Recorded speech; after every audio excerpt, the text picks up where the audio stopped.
ধাক্কা দিয়া জাহান্নামে ফেলা দিবে। জাহান্নামের মধ্যে জাহান্নামে 70 বছর পর্যন্ত জাহান্নামের নিচে যাইতেই থাকবে, যাইতেই থাকবে। ডাইনে আগুন, উপরে আগুন, নিচে আগুন, সামনে আগুন, পিছনে আগুন, শুধু আগুনের মধ্যে তলাইতেই থাকবে, যাইতেই থাকবে। বড় আযাব তো কেউ সহ্য করতে পারবো না আল্লাহ।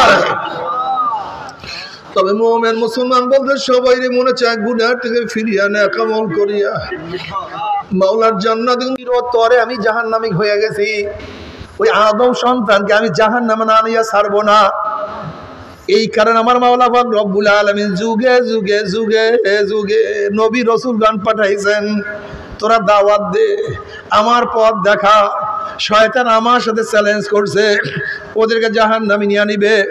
আমিও মাওলা ওয়াদা করলাম, শয়তান যদি জাহান্নামের কিনারায় নিয়ে যায়, আর ওই জাহান্নামের কিনারা থেকে বান্দা আমাকে ডাক দেয়, মাওলা রে, আমার মাওলা আমাকে ধরো, আমি তো জাহান্নামে পড়িয়া যাই। যদি জাহান্নামের কিনারা থেকে বান্দা আমি মাওলাকে ডাক দেয়, মাওলা, ওই সময় বান্দা তওবা করে, মাওলা আর কোনোদিন গুনার কাজ করব না।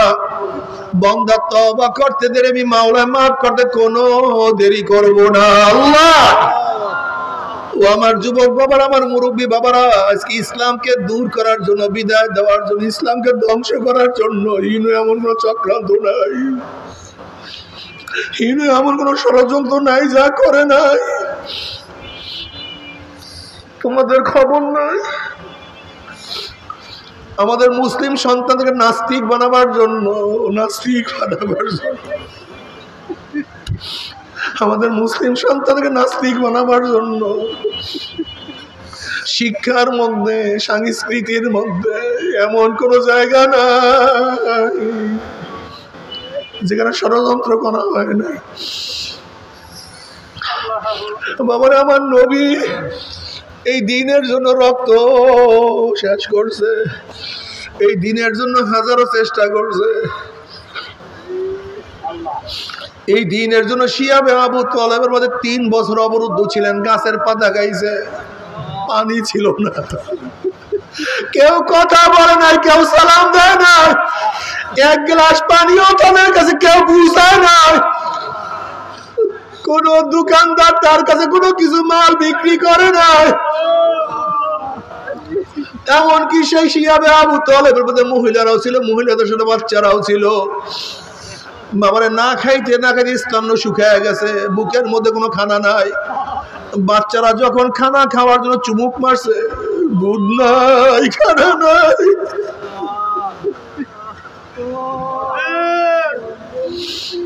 ঠান্ডা মরিয়া বাচ্চারা চিল্লাইতেছিল, কামড়ে সেই শক্তিও বাচ্চাদের মধ্যে ছিল না। মাদের সামনে বাচ্চাদের এই করুণ অবস্থা, কিন্তু মারা ইমান ছাড়ে নাই। বাবারে, ও মুসলমান মারা, ও আমার মুসলমান বোনেরা, তোমরা কি করো? শিয়াবে আবু তালেবের মুসলমানদের ঘটনা দেখো, মহিলাদের ঘটনা দেখো। সুমাইয়া রাদিয়াল্লাহু তাআলা ঈমান আনার কারণে আবু জাহিল্লা তাকে তীর মারছে, তার আঘাত করছে, লজ্জার স্থানে তীর মারিয়া দুনিয়া থেকে বিদায় দিয়ে দিয়েছে। বাবারে, ও মুসলমানেরা কি করতে আছো? ও মুসলমান, ইমানের জন্য, ইসলামের জন্য কত সাহাবারা শুনে চড়ছে, উত্তপ্ত বালির মধ্যে শোয়ায় রাখছে। বেলাল হাবশী রাদিয়াল্লাহু তাআলা আনহুকে ওমর ইবনে খাত্তাব রাদিয়াল্লাহু বলতে আছেন, ভাই বেলাল, ইসলাম গ্রহণ করার, ঈমান আনার পরে কাফেররা তোমার সাথে কি ব্যবহার করছে? বেলাল হাবশী রাদিয়াল্লাহু তাআলা মুখে কোনো জবাব না দিয়া পিছের থেকে কাপড়টা ফালাইয়া দিছে। দেখে পিঠের মধ্যে বড় বড় গর্ত, কষ্টগুলি একত্রিত হয়ে গেছে। ওমর ইবনে খাত্তাব রাদিয়াল্লাহু বলেন, ভাই বেলাল, তোমার পিঠের অবস্থা এরকম কেন? তখন তিনি বলছেন, আমিরুল মুমিনিন ইসলাম গ্রহণ করার পরে পায়ের মধ্যে রশি লাগাইয়া ঘোড়ার পিছনে বাঁধিয়ে আমাকে টানা শুরু করছে। পাথরি জমির মধ্যে যখনই টানা শুরু করছে, পাথরের সাথে বাজিয়া বাজিয়া গোশত গুলি সব ছড়িয়া ছড়িয়া উঠিয়া গেছে। আল্লাহ, ও যুবক বাবারা, আমরা সেই ইসলামের জন্য দিনের জন্য কি করছি? তারাও তো কিয়ামতের মাঠে আল্লাহর সামনে দাঁড়াইবে, তুমি আমিও দাঁড়াবো।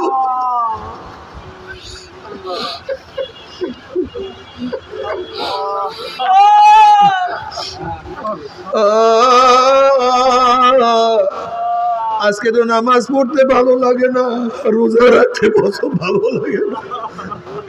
আমার নবীর সুন্নাত তোমার চেহারার মধ্যে শোভা পায় না।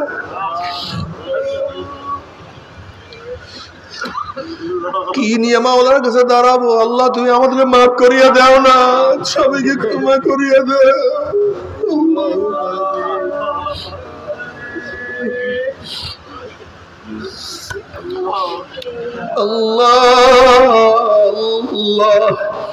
আল্লাহ সামনে দাঁড়ায় হিসাব দিতে হবে, তুই এইটা করছো কেন, এইটা করছো কেন, এইটা করছো।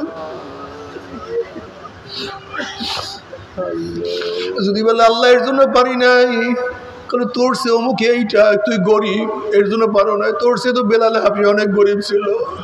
বলে আল্লাহ ছোট ছিলাম এর জন্য বুঝি নাই, পারি নাই। বলে আলী তো তোর সে অনেক ছোট ছিল, ইসমাইল আলাইহিস সালাম তো তোর সে অনেক ছোট ছিল। আল্লাহ বাদশাহী করছি, রাজা ছিলাম, পারি নাই। আল্লাহ বলবেন সুলাইমান তো তোর সে অনেক বড় বাদশাহ ছিল, আল্লাহ তুমি মাফ করিয়া দাও। আল্লাহ ধনী হওয়ার কারণে পানি নাই। আল্লাহ বলবেন ওসমান গনি তো তোর সে ধনী ছিল, তুই কেন পারস নাই। আল্লাহ মহিলা হওয়ার কারণে পানি নাই। আল্লাহ বলবেন হাজার আমার আসিয়া, আমার খাদিজা, আমার আয়েশা, আমার ফাতেমা। আল্লাহ অসুস্থর কারণে পারি নাই। আমার মাওলা বলবে আইয়ুব তো অনেক অসুস্থ ছিল, তুই কেন।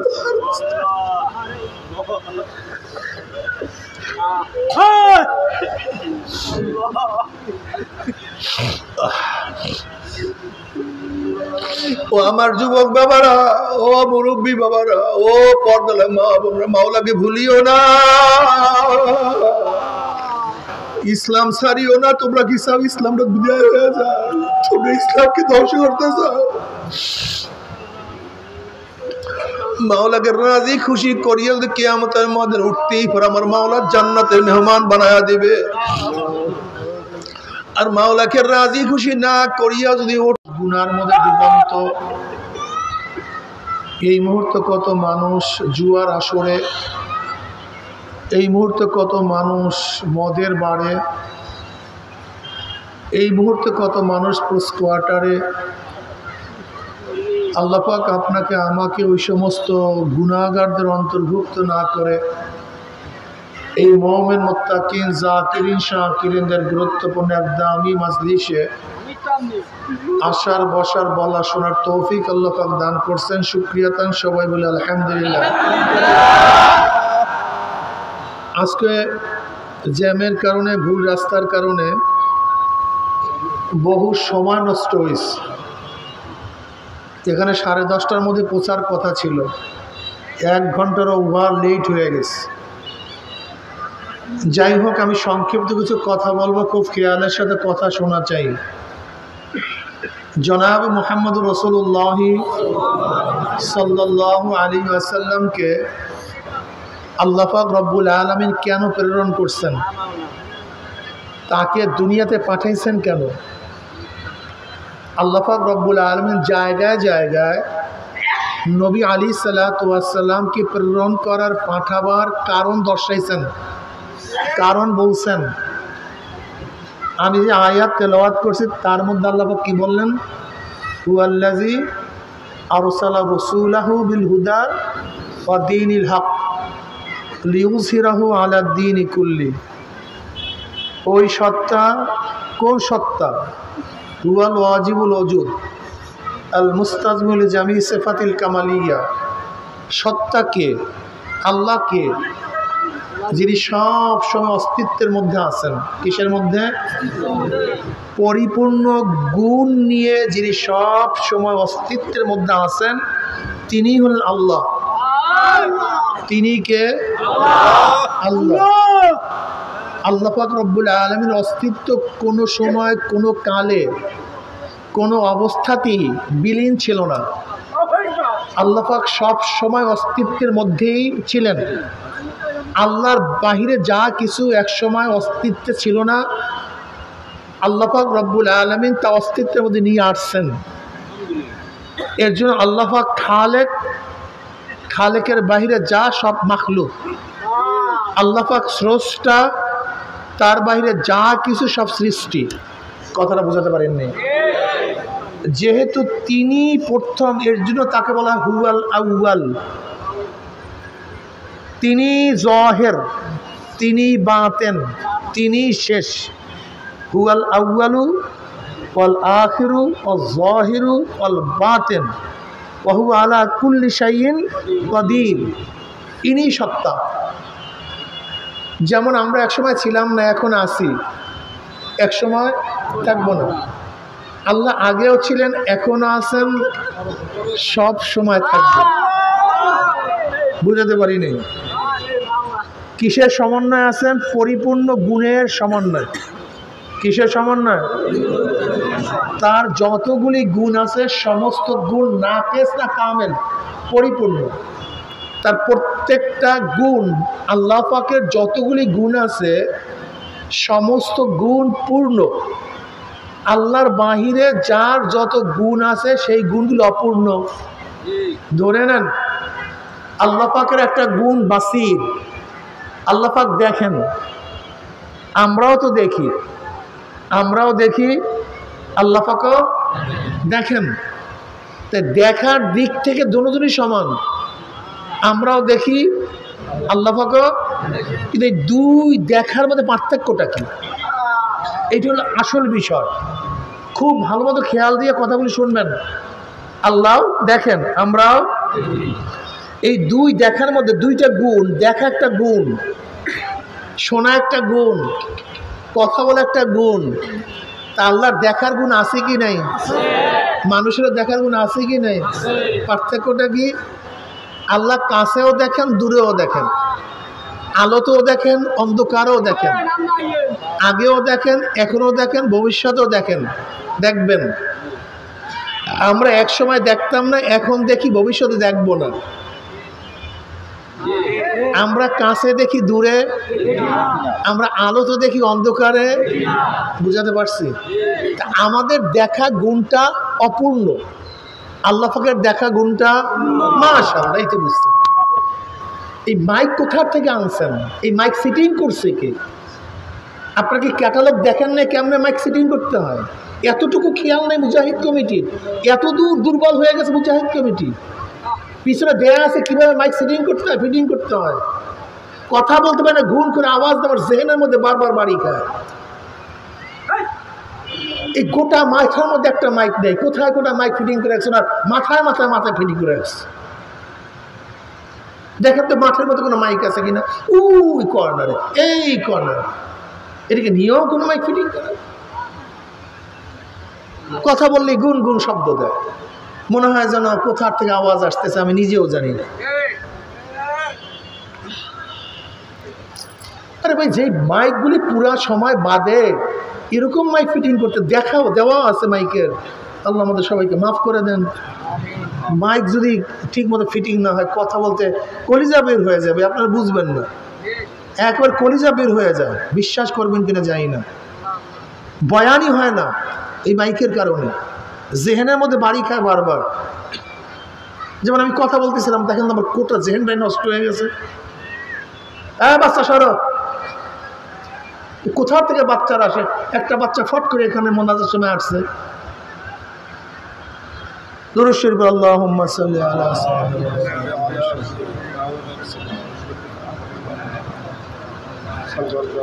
আমরাও শুনি, আল্লাহ পাকও কি দুই শোনার মধ্যে পার্থক্য আছে কি নেই? আল্লাহ পাক কাছেও শুনেন, আগেও শুনেন, এখনো শুনেন, ভবিষ্যতেও। আমরা এক সময় শুনতাম না, এখন শুনি, ভবিষ্যতে আমরা কাছে শুনি, দূরে বাস ক্লিয়ার।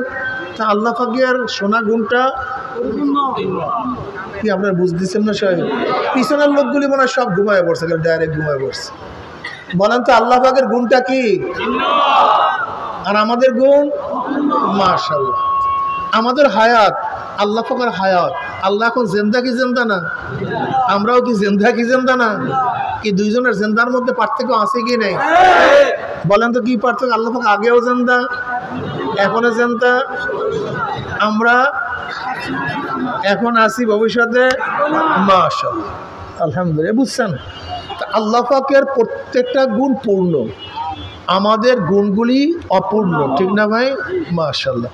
সেই সত্তা প্রেরণ করছেন তার রসুলকে। হুয়াল্লাযী আরসালা রাসূলাহু, আরসালার ফাইলকে আল্লাহ, তিনি প্রেরণ করছেন কাকে? রসুল। কার রসুল? তার রসুলকে, বার্তা বাহককে। রসুল, রসুল এবং নবীর মধ্যে পার্থক্যটা কি? কেউ বলেন কোনো পার্থক্য নাই। ইসলামী উম্মাতের জন্য যারা আসছে তারাই নবী, তারাই রসুল। তাদের কথার উপরে কোরআন ইশকাল তুলে কোরআন বলে না, নবী এবং রসুলের মধ্যে পার্থক্য আছে। কি পার্থক্য? আল্লাহ পাক বলেন ওয়ামা আরসালনা মিন ক্বাবলিকা মিন রাসূলিন ওয়ালা নাবিয়্যিন। এখানে রসুল এবং নবী মাতুফ আলাই, আর মাতুফ আলাই মুগায়্যার হয়। তা যারা বলছে রসুল এবং নবী এক, তাদের কথার উপরে খোদ কোরআন প্রশ্ন তুলছে যে নবী এবং রসুল। মাশাআল্লাহ, সবাই তো আমার চেয়ে ভালো বুঝতেছে, দারুণ, আলহামদুলিল্লাহ। এরকম যদি জবাব দেন তাহলে খুব মজা লাগবে কথার মধ্যে, ঠিক না? তার নবী এবং রসুলের মধ্যে পার্থক্য আছে কি নাই? পার্থক্যটা কি? পার্থক্য তো বুঝলাম, সে পার্থক্যটা কি? বলে যারা নতুন শরিয়াত নিয়ে আসছে তাদেরকে রসুল বলা হয়, আর যারা নতুন শরিয়াত নিয়ে আসে না তাদেরকে নবী বলা হয়। যাদের উপর নতুন কিতাব আসে তাদেরকে রসুল বলা হয়, আর যাদের উপর নতুন কিতাব আসে না, যেমন তাওরাত, জবুর, ইনজিল, কোরআন সমস্ত নবীর উপরে আসে নাই, সহিফা সমস্ত নবীদের উপরে আসে নাই। তাহলে যাদের উপর আসছে তাদেরকে রসুল বলা হয়, মাশাআল্লাহ। আর যাদের উপর আসে না তারা নবী। আমরা জানি নবীর সংখ্যা কত? প্রায় 1,00,000 বা 2,24,000 পয়গম্বর, কম বেশি কি হোক, এটা আমাদের কোনো আপত্তি নেই। সহি কোনো হাদিসের দ্বারা নবী এবং রসুলের সংখ্যা বর্ণিত নাই। সহি কোনো হাদিসের দ্বারা নবী এবং রসুলের পরিপূর্ণ সংখ্যা কি নাই? বর্ণিত নাই। অনেক হাদিসের দ্বারা সাবেত, অনেক রাওয়ায়াতের দ্বারা সাবেত, যাই হোক, এটা আমাদের কিচ্ছু আসে যায় না। কম বেশি 1,00,000 বা 2,24,000 পয়গম্বর, কিন্তু এত কিতাবও না, এত সহিফাও না। তা নবীর সংখ্যা বেশি না রসুলের সংখ্যা বেশি? নবী, মাশাআল্লাহ, নবীর সংখ্যা বেশি। এখন আমরা জানলাম যাদের উপরে কিতাব আসে তারা যারা নতুন শরিয়াত নিয়ে আসে তারা, কিন্তু তার উপরে কোরআন ইশকাল দিয়েছে, বলে না তোমার এই ব্যাখ্যাও ঠিক না। কারণ ইসমাইল আলাইহিস সালাতু ওয়াস সালামকে আল্লাহ পাক রসুল বলছেন, কানা রসুলান নাবিয়্যা, কানা রসুলান নাবিয়্যা। ইসমাইলকে আল্লাহ পাক কি বলছেন? রসুল বলছেন, অথচ তার উপরে কিতাবও আসে নাই, নতুন শরিয়াতও আসে নাই, কিতাবও আসে নাই, অথচ তাকে কোরআন কি বলছে? তো এতক্ষণ যে রসুলের ব্যাখ্যা দিছি, ব্যাখ্যা ঠিক আছে? কথা বলেন না কেন? ব্যাখ্যা ঠিক নেই, পার্থক্য আছে, কোনো সন্দেহ নেই। পার্থক্য যা বললাম তাও ঠিক না। তা ঠিক কোনটা? এবার শোনেন, খুব ভালো মতো বুঝবেন। এবার পার্থক্যটা কি? ইমাম ইবনে তাইমিয়া রাহমাতুল্লাহ আলাইহি বলেন, এটা খুব ভালো মতো শুনবেন, যে নবী এবং রসুলের মধ্যে আগে যে পার্থক্য বলছে এটা মূল পার্থক্য না। নবী এবং রসুলের মধ্যে মূল পার্থক্য হলো যাদের উপর নতুন কিতাব আসে বা না আসে এটা দেখার বিষয় না। যাদের উপরে জেহাদ ফরজ, অন্যায়ের মোকাবেলা করা ফরজ, তারাই রসুল। আর যাদের উপর অন্যায় মোকাবেলা করা, জেহাদ করা ফরজ না, তারা নবী। বুঝাতে পারছি? বলেন তো রসুল কি? যাদের উপরে অন্যায়ের মোকাবেলা করা, নাহিয়ানে মুনকার করা, অন্যায়ের প্রতিবাদ করা, তাদেরকে কি বলা হয়? আর যাদের ফরজ না, মাশাআল্লাহ, খুব সুন্দর। তা হুয়াল্লাযী আরসালা রাসূলাহু, আল্লাহ পাঠাইছেন কি? রসুল। কি পাঠাইছেন? এখন সেই রসুলের উপরে জিহাদ, ওরে সুবহানাল্লাহ, আমার চেয়ে বড় মৌলবী হয়ে গেছে। অন্যায়ের মোকাবেলা করা। এখন আমরা কি শুধু নবীর উম্মত না রসুলের উম্মত? নবী এবং রসুলের। আমরা যেহেতু রসুলের উম্মত, শুধু নবীর উম্মত না, আমাদেরকে শুধু নবীওয়ালা কাজ করলে চলবে না, রসুলওয়ালাও কাজ করতে হবে। হ্যাঁ না, শুধু নবীওয়ালা? হ্যাঁ, যদি শুধু নবীওয়ালা হয় তাহলে কি হবে বলেন তো? হ্যাঁ, যদি শুধু নবীওয়ালা হয় তাহলে কি? তাহলে আমাদের থেকে জিহাদ অন্যায়ের মোকাবেলার দরকার। কিন্তু যদি রসুলওয়ালাও কাজ করি, মাশাআল্লাহ মাশাআল্লাহ। এখন শুধু নবীওয়ালা কাজ করলে, রসুলওয়ালাও কাজ করতে যদি না করেন তাহলে রসুলের উম্মত বেজাল হয়ে যায়। দেখেন আল্লাহ পাক কি কয়, কুনতুম খায়রা উম্মাতিন উখরিজাত লিন-নাস তা'মুরুনা বিল মা'রুফি ওয়া তানহাউনা আনিল মুনকার ওয়া তু'মিনুনা বিল্লাহ। কুনতুম খায়রা উম্মাতিন, তোমরা সর্বশ্রেষ্ঠ উম্মত, সবচেয়ে দামি উম্মত। তোমরা সবচেয়ে দামি উম্মত।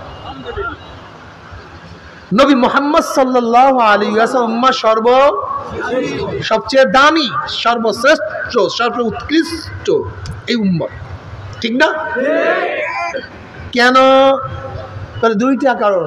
তোমাদের মধ্যে দুইটা গুণ আছে যে আগেকার নবীদের উম্মতের মধ্যে তোমাদের স্পেশালি দুইটা গুণ থাকার কারণে আগেকার নবীর উম্মতের মধ্যে দুইটা গুণ ছিল না, বিধায় তোমরা উত্তম হয়ে গেছো, শ্রেষ্ঠ হয়ে গেছো।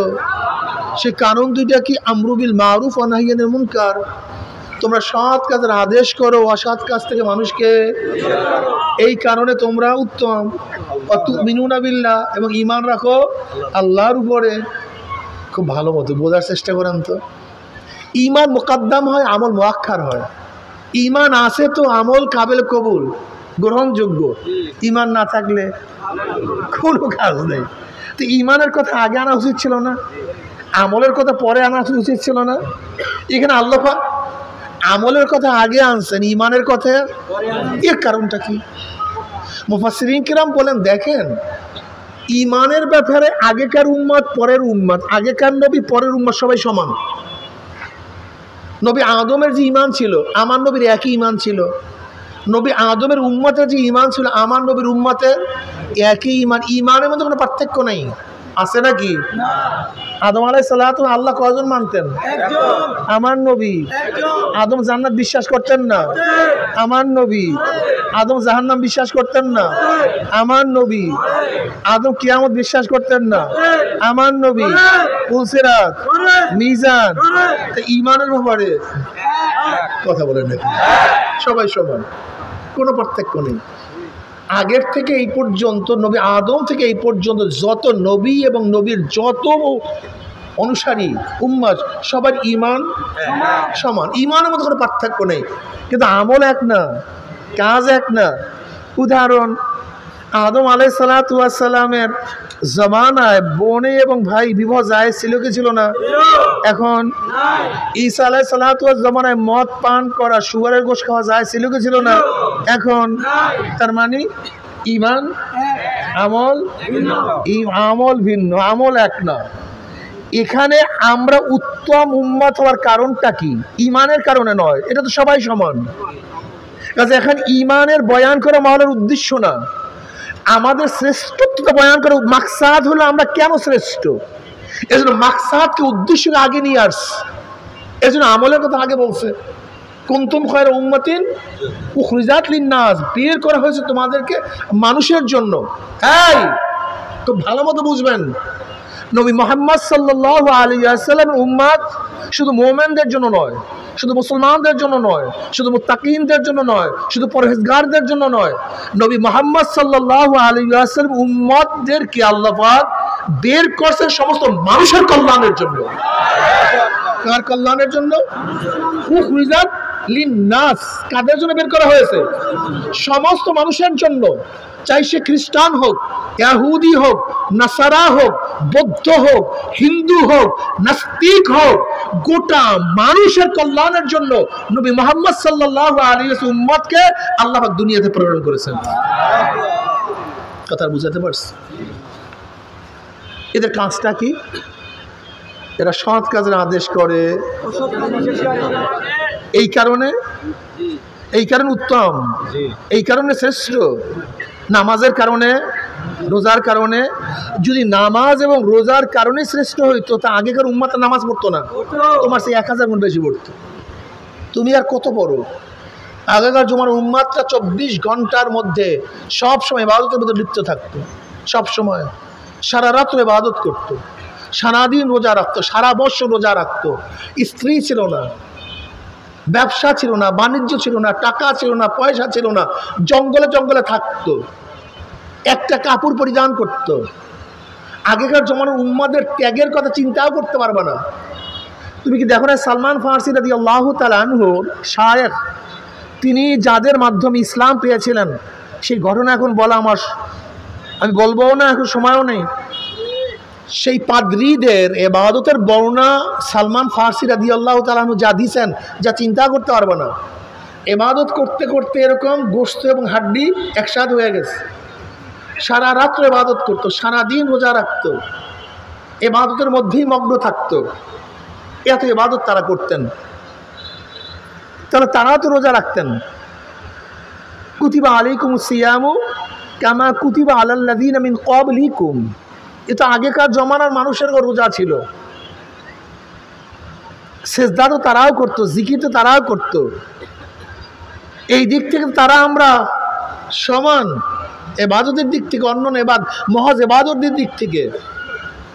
কিন্তু শ্রেষ্ঠ হওয়ার কারণ কয়টা না বললাম জানি? কি জানি ভাই, মনে নেই। আমরা শ্রেষ্ঠ হওয়ার কারণ কয়টা? কি কি? আচ্ছা বলেন, আমি যতই নামাজ পড়ি, ইবাদত করি, সব কিছু করলাম, কিন্তু এই দুইটা গুণ আমার মধ্যে নাই। মাশাআল্লাহ, ধন্যবাদ তোমাদের, তোমরা আসলে বয়ান বুঝছো।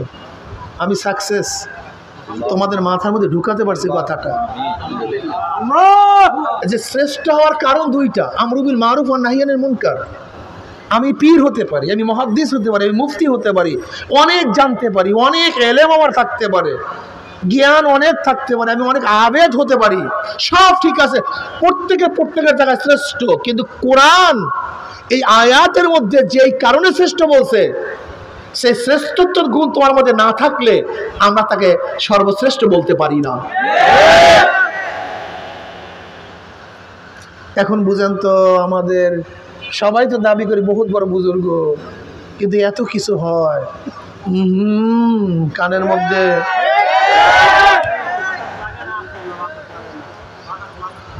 রহবানিয়ত, ইসলাম, নবী মুহাম্মদের উম্মতের সিফাতই জানেন। নবী মুহাম্মদ সাল্লাল্লাহু আলাইহি উম্মতের সিফাতটা কি, গুণটা কি? বলতে হুজুর আমাদের শক্তি নাই, অমুক নাই, সমর্থন নাই। আমার নবী কি তার জমানার জন্য নবী, না কিয়ামত পর্যন্তর জন্য নবী? তিনি কি মক্কা মদিনার নবী, না গোটা দুনিয়ার নবী? তিনি কি শুধু মুসলমান জাতির নবী, না গোটা জাতির নবী? কাজী আল্লাহ পাকের নবী তো গোটা দুনিয়ারই সমস্যার সমাধান দিয়ে গেছেন, গোটা জমানার সমস্যার সমাধান দিয়ে গেছেন, গোটা কালের সমস্যার সমাধান দিয়ে গেছেন। ওন আবি সাঈদ খুদরি রাদিয়াল্লাহু তাআলা قال قال رسول الله صلى الله عليه وسلم من رأى منكم منكرا فليغير بيده فإن لم يستطع بلسانه فإن لم يستطع بقلبه وذلك أضعف الإيمان। رواه মুসলিম। নবী আলাইহিস সালাতু ওয়াস সালাম ফরমান, যদি তোমরা গর্হিত কাজ দেখো, খারাপ কাজ কাউকে করতে দেখো, তাহলে শক্তি থাকলে শক্তি প্রয়োগ করে পরিবর্তন করে দাও। যেরকম সন্তান যদি খারাপ কাজ করে, এখানে নসিহত না, বাবা ফিরো, বাবা ফিরো, বাবা ফিরো, শক্তি প্রয়োগ, বন্ধ কর, এখান থেকে কি প্রয়োগ করো? কার বেলায়? এখানে তোমার শক্তি প্রয়োগ করার ক্ষমতা আছে। এখানে শুধু নসিহত না, শক্তি প্রয়োগ করো। স্ত্রীর ব্যাপারে শক্তি প্রয়োগ করো। আবার দেখেন মারধর নিয়েন না কিন্তু, খবরদার। খালি আমাদের দেশের মানুষগুলি স্বামীর ফজিলাত শোনে, স্ত্রীর ফজিলাত শোনে না। স্বামী অনুদস্ত মনে করে যে আমার স্ত্রী আমার অধীনস্থ, বা যা ইচ্ছা তাই করব। দেখো নবী আলাইহিস সালাতু ওয়াস সালাম স্ত্রীদের ব্যাপারে কি বলছে জানো? আল্লাহ পাক মহিলাদেরকে বানাইছে পাঁজরের বাঁকা হাড্ডির দ্বারা। কি হাড্ডির দ্বারা?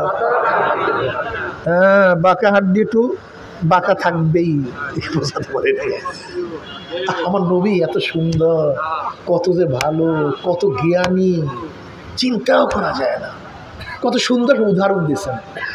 বানাইছেন কি দিয়া? হঠাৎ সোজা করতে যাও না। কথা বলেন না কেন? কি হবে? খবরদার এই কাজ করবেন না। হঠাৎ সোজা করতে যাও না। আহেস্তা আহেস্তা কাম করে না, আহেস্তা আহেস্তা।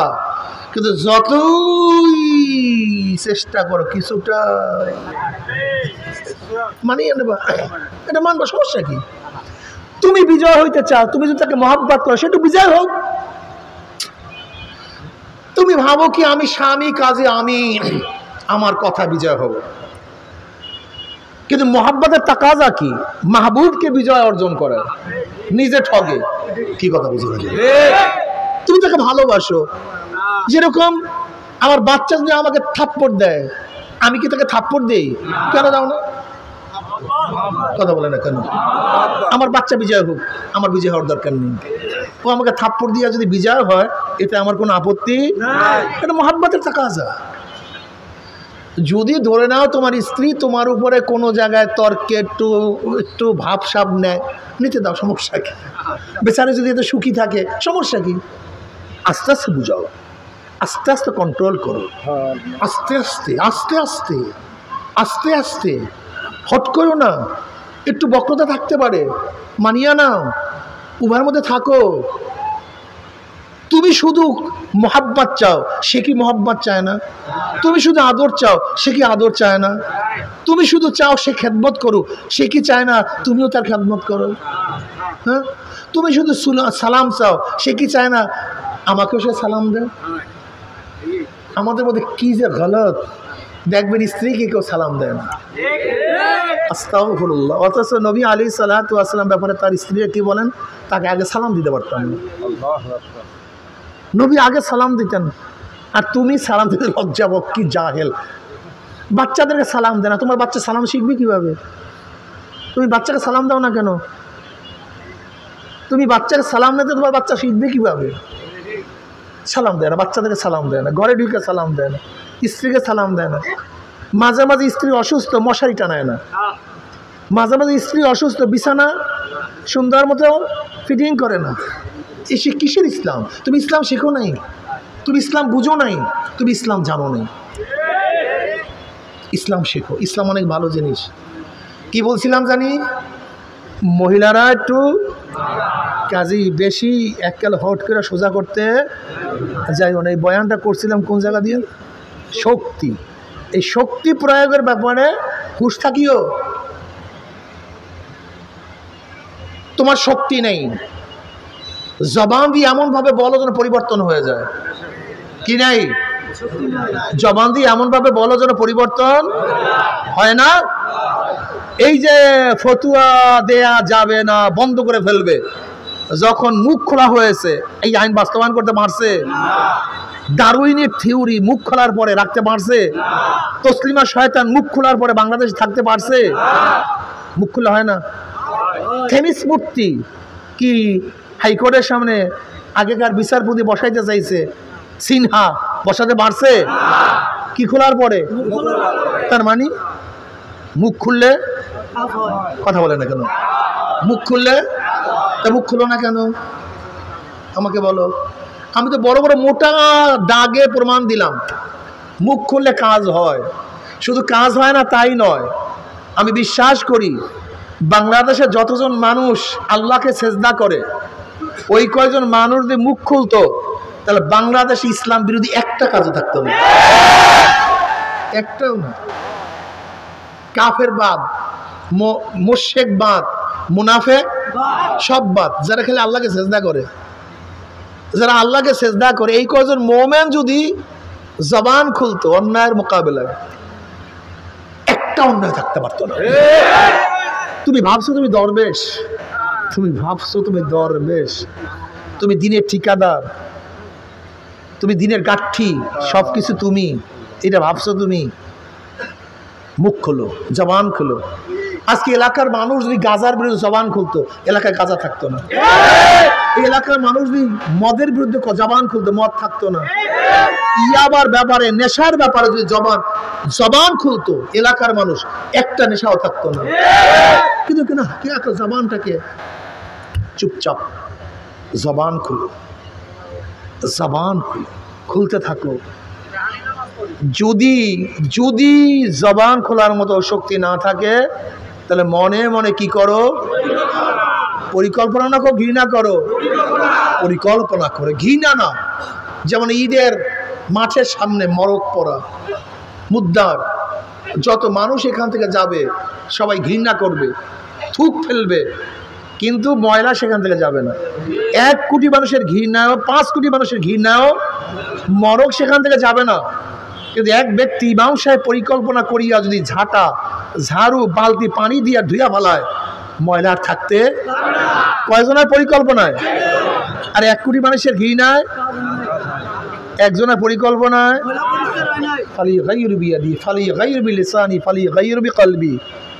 পরিকল্পনা করো। আফালা তাতাফাক্কারুন, আল্লাহ বলেন আফালা তাতাফাক্কারুন, তোরা কি চিন্তা করস না? আফালা তাকিলুন, তোদেরকে আকল নাই? আফালা তুবসিরুন, তোরা কি গভীর দৃষ্টিতে দেখোস না?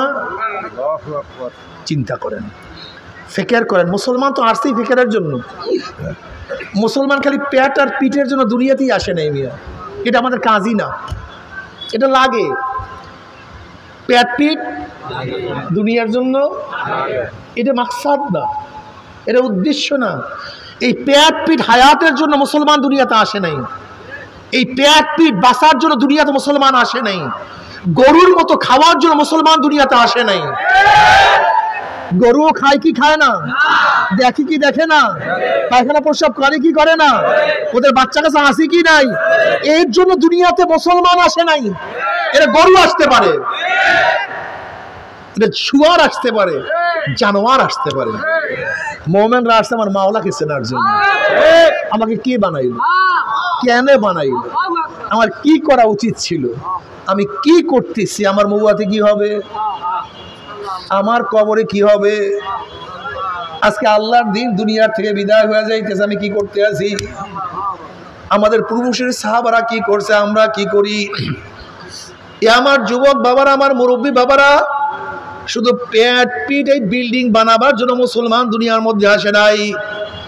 যদি তার জন্যই আসতো, আমার নবীর কেন ঘর ছিল না? আমার নবীর কেন অট্টালিকা ছিল না? আমার নবীর এত জায়গা সম্পত্তি বলতে কিছুই কেন ছিল না? তরে আমি জাহান্নামী হয়ে গেছি, ওই আদম সন্তানকে আমি জাহান্নামে না নিয়ে ছাড়বো না। এই কারণে আমার মাওলা পাক রব্বুল আলামিন যুগে যুগে যুগে যুগে নবী রাসূলগণ পাঠাইছেন, তোরা দাওয়াত দে, আমার পথ দেখা। শয়তান আমার সাথে চ্যালেঞ্জ করছে, ওদেরকে জাহান্নামে নিয়ে নিবে। আমিও মাওলায় ওয়াদা করলাম, শয়তান যদি জাহান্নামের কিনারায় নিয়ে যায়, আর ওই জাহান্নামের কিনারার থেকে বান্দা আমাকে ডাক দেয়, মাওলা রে, আমার মাওলা আমাকে ধরো, আমি তো জাহান্নামে পড়িয়া যাই। যদি জাহান্নামের কিনারার থেকে বান্দা আমি মাওলাকে ডাক দেয়, মাওলা, ওই সময় বান্দা তওবা করে, মাওলা আর কোনোদিন গুনার কাজ করব না।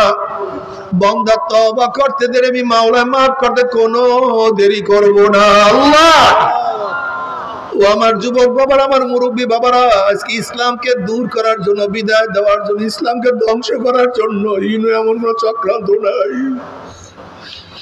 হিনু এমন কোনো ষড়যন্ত্র নাই যা করে নাই। তোমাদের খবর নাই, আমাদের মুসলিম সন্তানকে নাস্তিক বানাবার জন্য, আমাদের মুসলিম সন্তানকে নাস্তিক বানাবার জন্য শিক্ষার মধ্যে, সংস্কৃতির মধ্যে এমন কোন জায়গা নাই যেখানে ষড়যন্ত্র করা হয় না। বাবারে, আমার নবী এই দিনের জন্য রক্ত শেষ করছে, এই দিনের জন্য হাজারো চেষ্টা করছে। এই দিনের জন্য শিয়াবে আবু তালেবের মধ্যে 3 বছর অবরুদ্ধ ছিলেন, গাছের পাতা খাইছে, পানি ছিল না, কেউ কথা বলে নাই, কেউ সালাম দেয় না, এক গ্লাস পানিও তাদের কাছে কেউ বুঝায় না, কোন দোকানদার তার কাছে কোনো কিছু মাল বিক্রি করে নাই। এমনকি সেই শিয়াবে আবু তালেবের মধ্যে মহিলারাও ছিল, মহিলাদের সাথে বাচ্চারাও ছিল। বাবারে, না খাইতে না খাইতে ইসলাম শুকিয়ে গেছে, বুকের মধ্যে কোনো খানা নাই। বাচ্চারা যখন খানা খাওয়ার জন্য চুমুক মারছে, দুধ নাই, খানা নাই।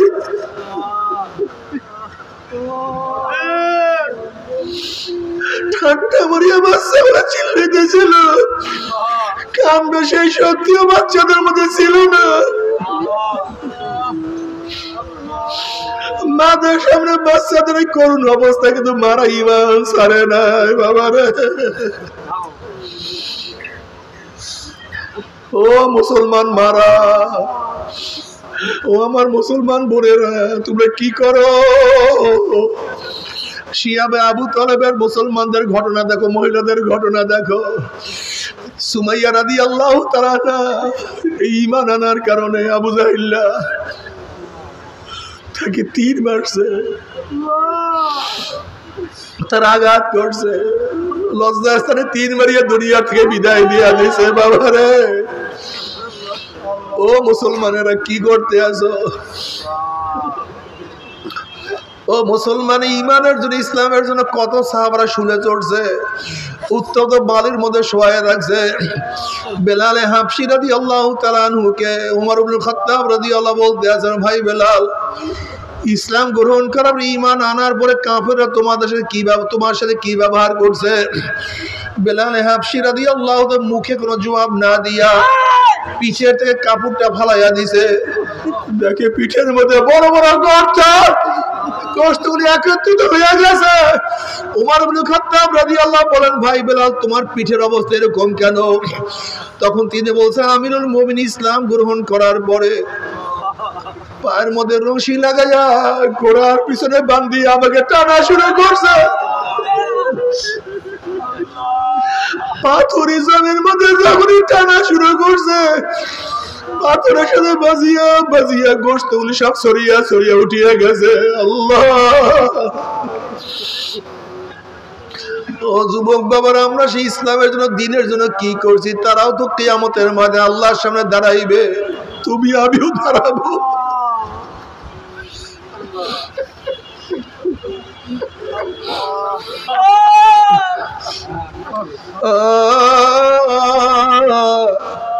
আজকে তো নামাজ পড়তে ভালো লাগে না, রোজা রাখতে ভালো লাগে না।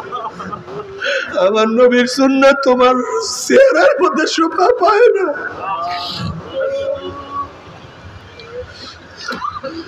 কি নিয়ে মাওলার কাছে দাঁড়াবো? আল্লাহ, তুমি আমাদেরকে মাফ করিয়া দাও না, সবাইকে ক্ষমা করিয়া দাও।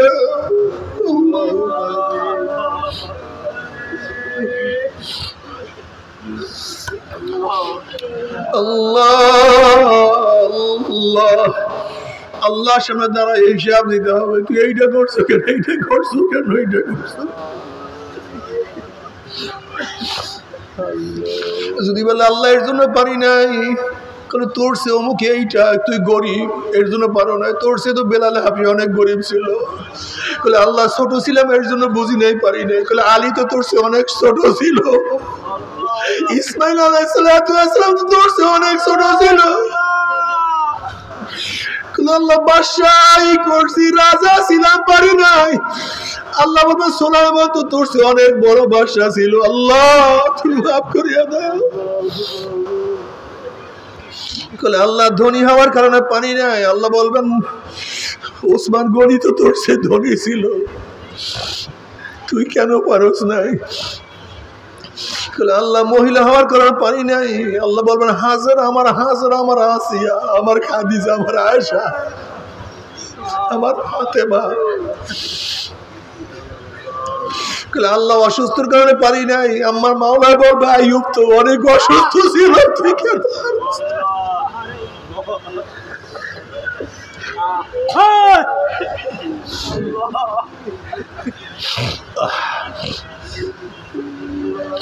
ও আমার যুবক বাবারা, ও মুরব্বী বাবারা, ও পর্দালে মা বোনরা, মাওলাকে ভুলিও না, ইসলাম ছাড়িও না। তোমরা কি চাও ইসলামটা বিদায় হয়ে যায়? তোমরা ইসলামকে ধ্বংস করতে চাও? মাওলাকে রাজি খুশি করিয়া যদি কিয়ামতের মধ্যে উঠতেই পর আমার মাওলা জান্নাতের মেহমান বানায়া দিবে। আর মাওলাকে রাজি খুশি না করিয়া যদি ওঠো, আমার মাওলা ধাক্কা দিয়া জাহান্নামে ফালায়া দিবে। জাহান্নামের মধ্যে জাহান্নামীরা 70 বছর পর্যন্ত জাহান্নামের নিচে যাইতেই থাকবে, যাইতেই থাকবে। ডাইনে আগুন, উপরে আগুন, নিচে সামনে আগুন, পিছনে আগুন, শুধু আগুনের মধ্যে তলাইতেই থাকবে, যাইতেই থাকবে। বড় আযাব তো কেউ সহ্য করতে পারবো না আল্লাহ। তবে মুমিন মুসলমান বলতে সবাই মনে চায় গুনাহ থেকে ফিরিয়া নেক আমল করিয়া মাওলার জান্নাত কিন্তু সবাইরই যাইতে মনে চায়। গুনাহ নিয়ে মাওলার জাহান্নামে কাউরি কিন্তু যাইতে মনে চায় না। কিন্তু কেনই বা নেক আমল করতে পারি না, কেনই বা গুনার কাম ছাড়তে পারি না? এর মূল কারণ আপনার এবং আমার পিছনে নফস এবং শয়তান লাগিয়া রয়েছে। এই নফস এবং শয়তান থেকে ফেরার জন্য যে কোনো একজন হক্কানি আল্লাহর ওলির হাতে হাত দিতে হবে রে বাবা। খবরদার, বর্তমান জমানায় পীর মুরিদের নামে শিরক, বিদআত, হিংসা, হাসাদে পরিণত হয়ে গেছে। সমস্ত আল্লাহর ওলিদের একমাত্র যেই পীরের 5 জন মুরিদের মধ্যে কম পক্ষে 3 জনকে দেখবা আলহামদুলিল্লাহ সুন্নাত মুআফিক আমল আখলাক মজবুত হয়ে যাইতে আছে, গুনার কাম ছাড়তে আছে, নেকের আমল ধরতে আছে, কলব নরম হইয়া চোখে পানি আসতে আছে। বিরিক্ষতর নাম কি, ফলে পরিচয়। আমি চরমুনাই বুঝি না, চরমুনার দাওয়াত, প্রশংসা, প্রচার প্রসার করার জন্য আসি না রে বাবা। চরমুনায় যাওয়ার তোমার কোনো দরকার নাই, কোনো দরকার নাই, কোনো দরকার নাই। তুমি যার কাছে গিয়া পারো গুনার কাম ছাড়ো, নেকের আমল ধরো, কলব নরম করিয়া চোখে পানি নিয়া মাওলার কবরে যাইও। যেরকম দুনিয়ার ঘরে আগুন লাগলে পানি ছাড়া নিভানো যায় না, ঠিক তদ্রুপ তোমার এবং আমার গুনার দ্বারা যে জাহান্নামের আগুন জ্বলিয়া রইছে, চোখের পানিও ছাড়া কিন্তু জাহান্নামের আগুন নিভানো সম্ভব না। কাজী বাবা আমার জন্য দোয়া আছে, আমিও দোয়া করি, সবাই সবার জন্য প্রাণ খুলিয়া দোয়া করো, যেন কিয়ামতের ময়দানে গলাগলি বাঁধিয়া মাওলা একসাথে জান্নাতে যাওয়ার তৌফিক দিয়া দেয়। আল্লাহুম্মা আমিন। আমার পর্দার মা বোনেরা 2 হাত তুলিয়া মাওলার দেবে কান্দো, মাওলার কাছে মাপ চাও। মাওলার কতিপয় গুনাহগার বান্দা গুনার বোঝা মাথায় নিয়া বহুত আশা করে আপনার শাহী দরবারে হাত তুললাম রে মাওলা। দয়া করে মায়া করে আপনি আমাদের জিন্দগির সমস্ত গুনাহ খাতা মাফ করে দেন আল্লাহ। আল্লাহ মাফ করবি না, ক্ষমা করবি না। আপনার বন্ধুর এখানে কেন আসছে, কি পাওয়ার জন্য আসছে? আল্লাহ আমরা দুনিয়া পাওয়ার জন্য আসি নাই, দুনিয়া চাওয়ার জন্য আসি নাই, দুনিয়ার বিপদে পড়েও আসি নাই। আল্লাহ কেউ নামাজ কাজা করিয়া বলাইছি, কেউ রোজা ছাড়িয়া দিছি, কেউ বিপদ অপকর্মের মধ্যে লিপ্ত হয়ে গেছে, কেউ হারাম কবিরা গুনাহ করিয়া ফলাইছে। আল্লাহ আমরা জাহান্নামের কাজ করিয়া ফলাইছি। আল্লাহ জাহান্নামের খাতা থেকে আমাদের নামটা কাটিয়া দাও, জান্নাতুল ফেরদাউসের মধ্যে আমাদের নামটা উঠায় দাও। আল্লাহ আমরা যারা হাত তুললাম যাই না কার মা নাই বাবা নাই স্ত্রী নাই সন্তান